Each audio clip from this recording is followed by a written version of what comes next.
Hoy, magbababa tayo ng ng ating manok. Simple lang to, babada natin sa Sprite. Mga isang oras lang, mga idol. Palubugin na yan, ha? Sprite. Ito, Sprite. Nagbilang kita. Ang kuhaan dyan. Iyon, ha? Siguro, ano to? Mga 2 cups. Para lumubog siya. Ayan, 2 cups, lubog na. Pagkababandagan niya, mga isang oras lang, tapos lagyan natin siya ng paminta. Mga kalahating kutsarita kasi 1/2 tablespoon lang itong Tapos, tapos toyo, mga idol. Toyo! Bataw! Stop! Toyo. Iyon, kitang-kita. Ano to? Coconut, mga idol, Coconut. Ano to? 1/4 cup lang na toyo. Lagay natin. 1 kilo to ang manok, ha? 1 kilo ng manok to. Babad lang natin ng 1 oras. Tapos, meron na siyang, kompleto na. Mamaya na lang natin siya lagyan ng, bawang. Yung masamadsads lang na ganyan, lagyan na natin ng ketchup din, siyempre. Ketchup. Ito, ketchup, mga idol.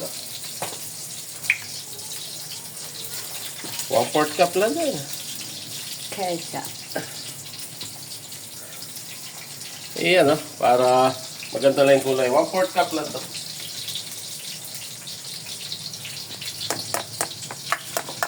Para gumanda yung kulay. Masads ulit.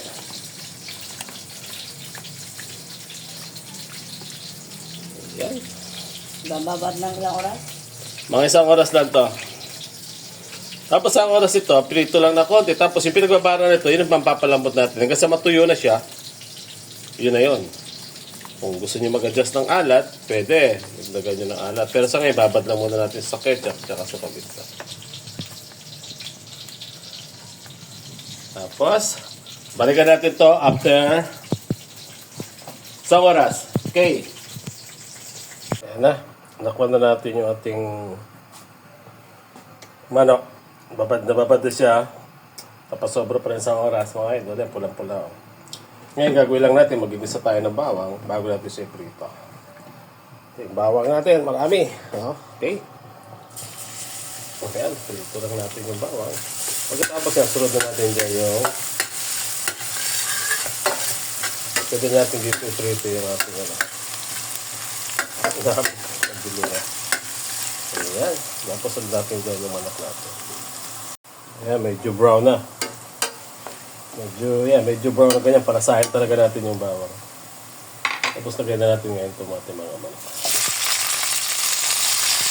Ayan, Prito lang natin. Konting prito. Kung wala na yung bangsa. Medyo matalsik mga item. Malakas ang item. Ayan, Hindi lang yung prito yan, Tanggalay lang sa tapos yan. Babalik natin yung pinagbabaran. Gawin natin sa pangakuloy.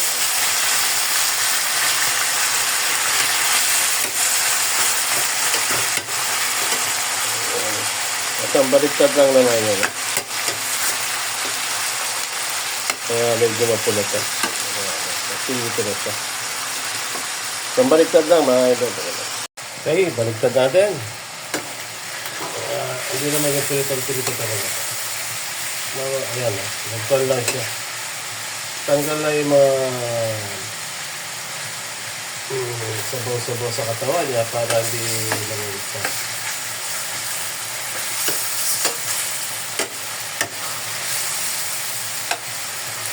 Baliktad niya.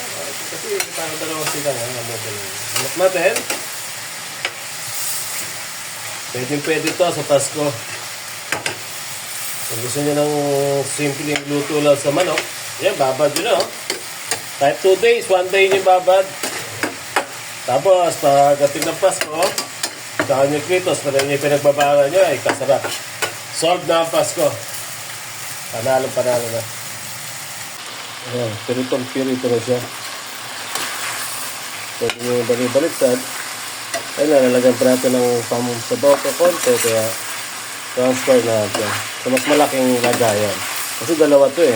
Baka din magkakasya. Baka din natin nalibog sa pinagbabaran. Ayan, ilabas na yung mantika. Transfer natin ngayon. Okay, transfer natin dito sa mas malaki. Para pagkain natin yung dalawa. Ayan o. Ayan o. Ayan. Para lagyan natin yung dalawang ano. Kasi meron pa isa, mga idol. Para sabay-sabay na, dalawang prito yan. Di ba, ang dami? Hindi ka kasi lang sa frying pan natin.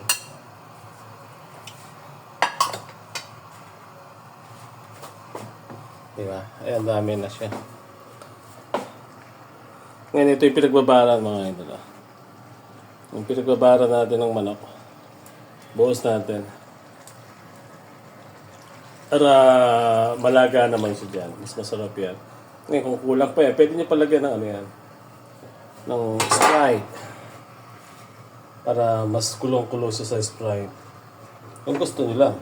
Pero ito, may Sprite pa naman ako tira kanina. Kasi 2 cup lang yung ginamit. Ito Sprite. Dagdagan natin. Para mas patuyuan natin sa nose dyan. Balikan natin ito after mga siguro mga 10 minutes to. Nasa matuyo. Para sa lasa yung Sprite. Balikan natin 10 minutes ulit. Ayan o. After 10 minutes, paano na siya? Patuyo na siya. Kung gusto nyo tuyo, pwede naman. May konti po siya sa buso natin. Pero masarap na to. Kasi sinigot nila, pinakulo na natin yung Sprite dito. Kulay pula siya dahil sa gawa nung nilagay natin ketchup. Kung wala kayo ketchup, pwede tomato sauce ko. So matamis naman na yung sabi na pa yung ating Sprite. Eh, ganyan lang. Kung gusto nyo na mas tuyo pa, yung parang pritong-prito siya, malapot na malapot yung sarsa, pwede. Ayan. Diba? Ayan, no? Sakto to, pang Pasko nyo. Kung gusto nyo ng simpleng, manok lang, pero napakasarap ng luto. Eh, ito na. Sarap to. Talagang wala kayong masasabi. Pwede nyo ito lagyan ng, kung gusto nyo na mas mabango, lagyan nyo ng laurel. Ito, paminta. Simple lang talaga. Hindi na ito nilagyan ng mga kung ano-ano pa. Okay. Kain na na!